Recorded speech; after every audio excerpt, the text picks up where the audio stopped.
早晨啊！咁而家咧，我就喺赤坂嘅一間連鎖咖啡店嗰度食過早餐。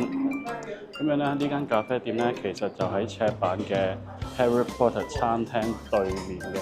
咁所以咧，佢呢一度咧個裝飾咧，都係有 Harry Potter 嘅少少特色，就係佢哋嗰啲旗啦。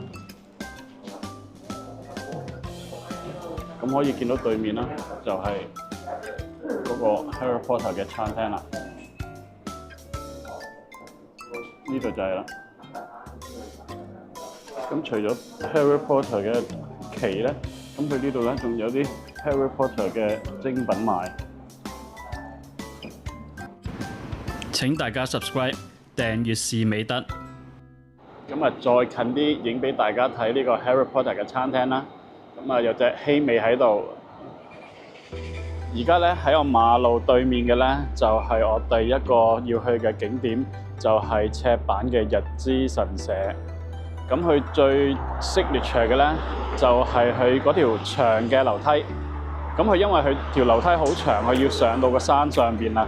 咁所以咧，佢就會有分3段咧扶手電梯可以俾人行嘅。同埋喺日之神社正門嗰個山王鳥居，佢係一個巨型石製嘅鳥居，而且鳥居係好似山形咁樣，係比較罕見嘅。呢個日之神社啦，就係日本著名嘅神社之一。每年6月咧就會舉辦一個山王祭嘅，咁係列為咧日本3大祭之一。而家咧時間尚早啦，就未有人。咁但係頭先我未過馬路嗰陣時咧，就見到一啲後生仔咧。就係由地下呢度一齊跑上去，好熱血。咁我就唔跑，我就試行去呢一個 escalator 啦。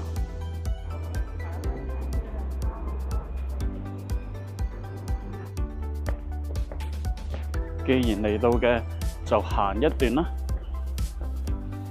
其實都唔係好長嘅樓梯嚟嘅。日之神社據說咧就喺1478年興建，原有嘅神社咧喺第2次世界大戰咧已經被摧毀，咁而家呢一個咧就係1958年重建嘅。上到嚟啦，見到呢一度咧就有啲維修做緊，咁呢度咧就係日之神社嘅正門入口啦。日之神社咧係保佑結緣、成就良緣、工作運、生意興隆等聞名。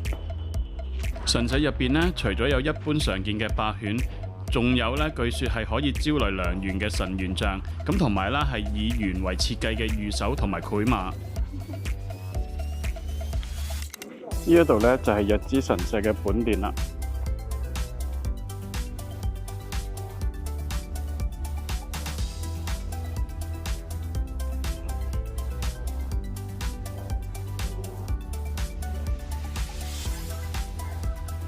喺日之神社出邊咧就放咗2個石像嘅，咁同一般嘅神社出邊放嘅石像咧係唔同。咁佢呢度咧就係放咗馬騮嘅。咁右手邊呢一隻啦，睇翻資料咧就係保佑生意興隆嘅神猴像。咁另外左邊嗰隻咧就係抱住個小朋友嘅。咁咧據說咧就係我嚟求生仔啊、順產啊或者緣分好靈嘅。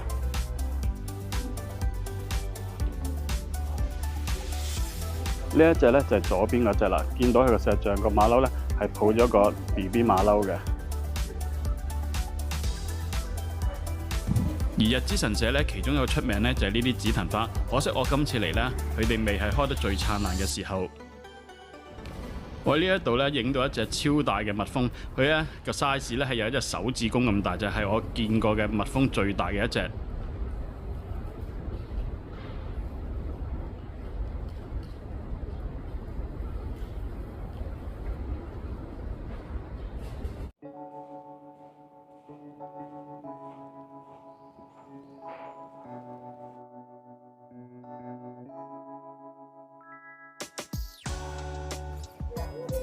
所以呢度嘅繪馬咧都係有一個馬騮嘅造型。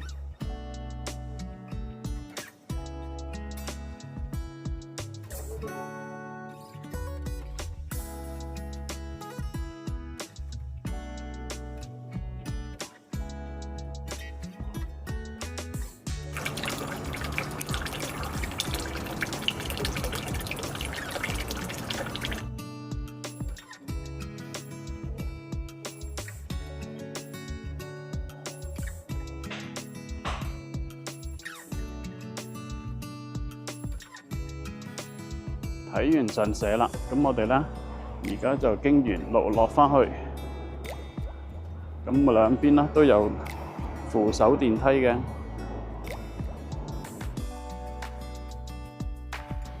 咁去完日之神社，我就會去埋赤坂另外一個好出名嘅神社，就係冰川神社。行到半路咧，就見到有一個坂本龍馬嘅銅像。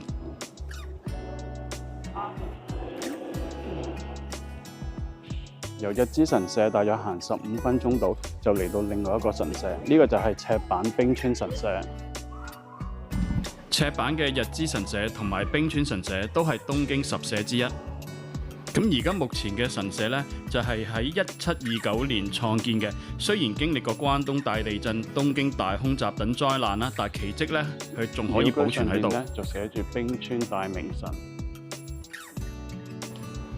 喺神社入邊啦，除咗有天然嘅紀念物之外啦，好似鳥居啊、八犬、石燈籠等建築，咁亦都保留咗好濃厚嘅江戶時代氣息。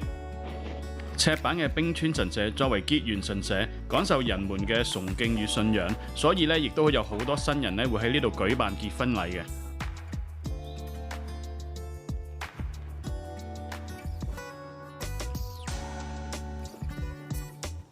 嚟呢一個冰川神社咧，最主要咧就係感受去呢一度大自然嘅氣氛，就好似前邊個鳥居咁啦，佢就係俾嗰啲樹咧圍住嘅，好似隱沒咗喺個森林入邊一樣。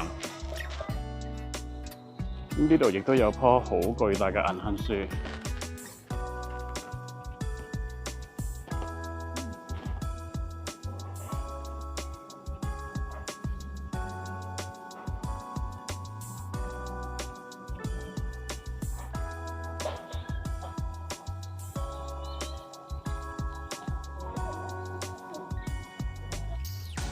呢度有個牌咧，就係寫住啦，東京十社。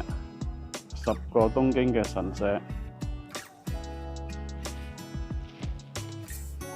咁包括咗我頭先去咗嘅日之神社啦，咁同埋呢度嘅冰川神社。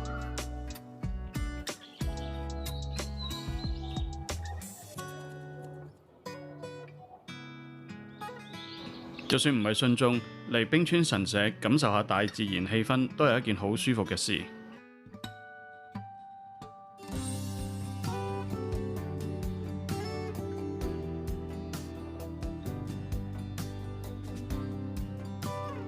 冰川神社呢度咧有一條小虹橋，就係打卡嘅景點。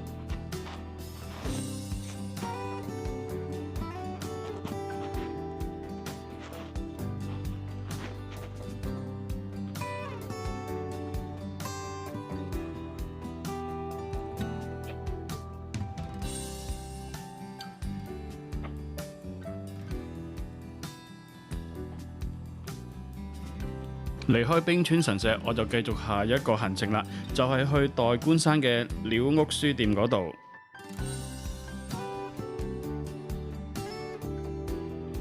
而家咧嚟到代官山站啦，咁今次我呢個獨遊日本東京嘅目的咧，就係嚟代官山呢個鳥屋書店嗰度啦，就睇一個 exhibition，就係我之前所講我中意嘅日本玩具設計師，咁佢就有一個 exhibition 喺度，咁佢會擺咗啲畫作啦，同埋新嘅玩具，咁我就過嚟探下佢，咁樣就睇下。咁同埋啦，好似呢一個鳥屋，呢個代官山鳥屋書店咧，咁係全日本最靚嘅書店嚟嘅，咁我哋就去睇下啦。代官山嘅街道兩邊嘅店鋪咧都有好多好唔同嘅特色。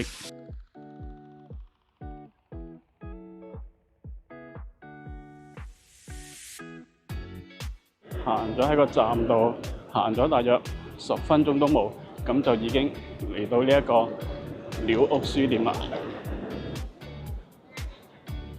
咁前面見到好多日本人帶啲狗嚟玩，佢係一個小區咁樣咯，由幾座建築物組成。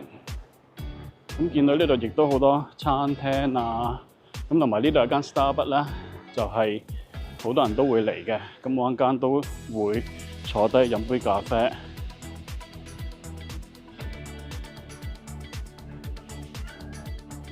咁佢的確佔地都好大，就好似一個賣書嘅 Outlet 咁樣。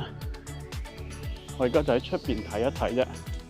咁係啦，呢度出邊咧都有好大個停車場，就係俾人揸車嚟放下狗啊、睇下書，咁樣就可以消磨半日。呢一個咧就係 Mai Nagamoto 長本真一嘅展覽。如果大家對於佢哋嘅玩具或者畫作有興趣咧，我就會將佢嘅 IG link 擺出嚟，大家可以 click 入去睇下。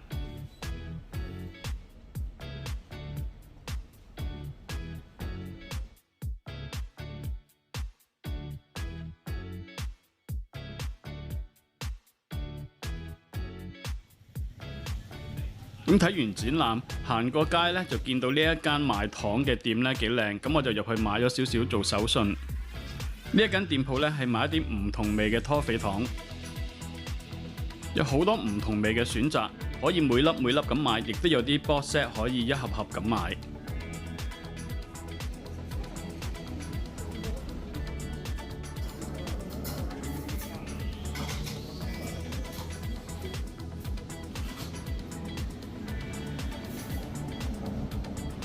行完街買完嘢，咁我就去咗食午餐啦。咁午餐之後啦，都會有行程嘅。咁因為片長嘅關係，我就會將嗰個行程擺喺下一條片嗰度。而家咧就到咗午餐時間啦。咁我就喺涉谷嗰度揾咗一間拉麵，食個拉麵。嗰個拉麵嚟到啦。咁呢個拉麵咧，連埋呢個啤酒咧就1600 yen。咁呢一個咧係豬骨湯。但係呢個豬骨湯咧係非常之白色嘅，奶白色。咁我試一試先。